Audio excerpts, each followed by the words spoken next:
दूं कि अगर आपके अंदर एक मोटिवेशन है, पॉजिटिव एनर्जी है जो आपको खुद के अंदर लाना ही पड़ेगा जब भी आप अपना ये प्लान कर रहे हो स्कूटी सीखने का, तो आप देख सकते हैं फिर आप इतना चलाने लग जाओगे धीरे धीरे।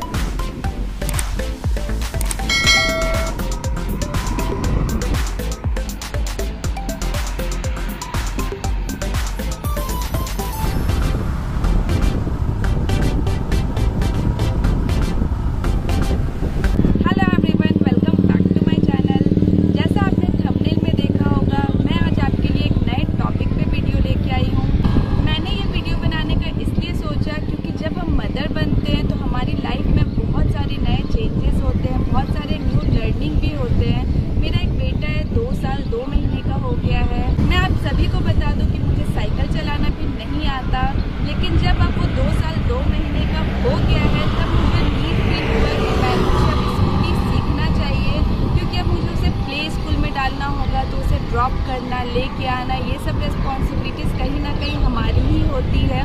तो फिर इसलिए मैंने स्कूटी लर्निंग सीखा। और मैं आपको ये भी बता दूँ कि स्कूटी लर्निंग मैं बहुत टाइम से सोच रही थी सीखने का, लेकिन कुछ वजहों की वजह से सीख नहीं पा रही थी। मुझे साइकिल चलाना बिल्कुल नहीं आता, मैं कभी स्कूटी में बैठी भी नहीं हूँ, आगे हमेशा पीछे ही बैठ के घूमी हूँ अपने हस्बैंड के।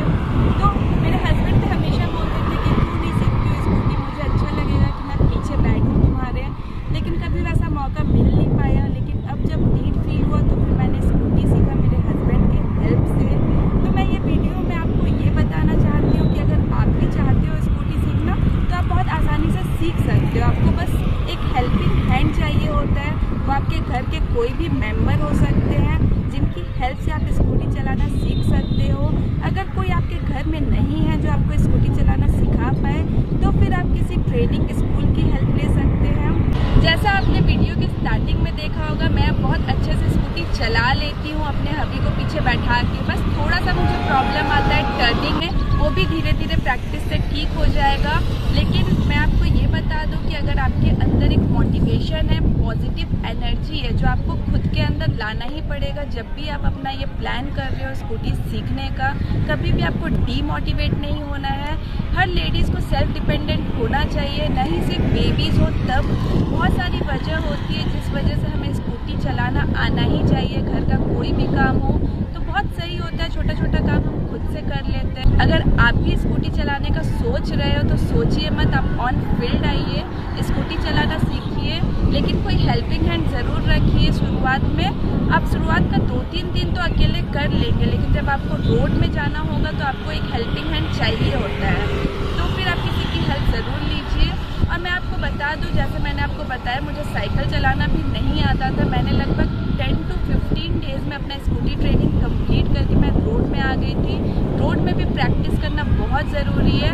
सबसे मेन चीज़ है इसमें डेली प्रैक्टिस करना। अगर आप डेली प्रैक्टिस नहीं करोगे तो फिर आपको दिक्कत आएगी। जब आप स्कूटी चलाना स्टार्ट कर रहे हो सीखना, तो आप एक मॉर्निंग का, अर्ली मॉर्निंग का टाइम या फिर कोई भी टाइम आप फ्री हो, क्योंकि आपको शुरुआत में तो फील्ड में ही सीखना है, तो आप सीख सकते हो। ये है जुपिटर 110cc, मैंने इसी में स्कूटी चलाना सीखा है। स्कूटी कोई भी हो, it doesn't matter, weight matter नहीं करता है। मेन चीज़ होता है बैलेंसिंग करना और हैंडलिंग करना। तो मैं आज आपको इस वीडियो में बताती हूँ कि आपको डे 1 और डे 2 क्या करना चाहिए। सबसे पहले आपको सिर्फ और सिर्फ ड्रिलिंग करना है, तो आपको बहुत छोटा सा स्पेस भी अगर आपके घर में है तो आप घर पे खुद से डे 1 और डे 2 प्रैक्टिस कर सकते हो। तो आप ये मेरा वीडियो पूरा देखिए, मैं आपको स्टेप बाय स्टेप बताती हूँ कि आपको कैसे प्रैक्टिस करना है। आपको सबसे पहले ये साइड स्टैंड में स्कूटी लगा हुआ है, सिंपली ये साइड स्टैंड में लगा के ऐसे बैठ जाना है और फिर आप स्कूटी इस तरह से कीजिए। अगर आपको लग रहा है कि आप इस तरह से करके स्कूटी सीधा नहीं बैठ पा रहे हो या ऐसे गिर रहा है, तो सबसे पहला आपको प्रैक्टिस करना है कि आप इस तरह से एक पैर में पहले वजन लेके देखिए आप स्कूटी का ले पा रहे हो या नहीं, फिर दूसरे पैर में, फिर इस पैर में, फिर दूसरे पैर में। आप ये प्रैक्टिस अगर 10 से 20 बार करोगे तो आप इस तरह से स्कूटी हैंडलिंग करना सीख जाओगे। जब आपको लगे कि आप इस तरह से स्कूटी हैंडलिंग करना सीख जा रहे हैं, फिर आप इसको साइड स्टैंड हटाइए। उसके बाद सिंपली आपको यहाँ पे चाबी लगाना है, स्कूटी ऑन करना है। आप देख सकते हैं ये स्कूटी यहाँ पे ऑन हो गया है। आपको ये रियर ब्रेक प्रेस करना है और स्टार्ट बटन प्रेस करना है, स्कूटी ऑन हो गई है। वही चीज़ होता है, ये होता है ब्रेक। एज अ बिगनर हमें इस ब्रेक को टच भी नहीं करना। मैं अभी तक इस ब्रेक को नहीं यूज़ करती हूँ। सिर्फ आपको ये ब्रेक यूज़ करना है, ये रियर ब्रेक होता है। अगर आप ये ब्रेक यूज़ करते हो तो 70 से 80% पीछे का ब्रेक लगता है और मुझे लगता है 10% आगे का भी ब्रेक अप्लाई हो जाता है, जिससे हमारा स्कूटी स्किड नहीं करता और बहुत इजीली कंट्रोल हो जाता है। और दूसरा चीज़, ये राइट हैंड में आपके एक्सेलेरेटर होता है। अब जैसे हल्का भी से चलाओगे, देखिए आप स्कूटी बढ़ गया, हल्का भी चलाए स्कूटी बढ़ गया। लेकिन आपको शुरुआत में सिर्फ ऐसे चला के आप नहीं रोक पाओगे, तो आपको 2-3 चीज़ का बहुत स्पेशली ध्यान देना है आगे से।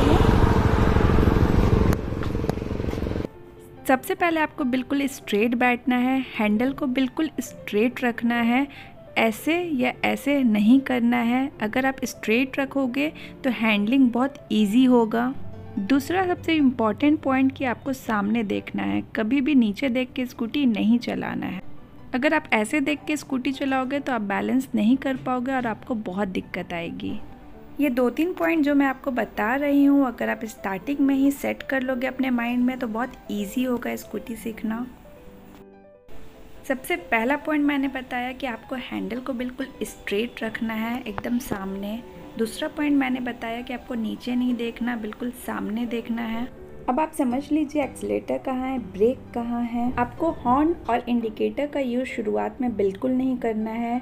हॉर्न और इंडिकेटर यूज़ करना बहुत इजी होता है, आप आराम से सीख जाओगे। आपको अभी सिर्फ और सिर्फ हैंडलिंग और बैलेंसिंग पे ध्यान देना है, ठीक है। तो शुरुआत में आपको बहुत छोटा सा स्पेस चाहिए। आपको हाथ इस तरह से पकड़ना है हैंडल में।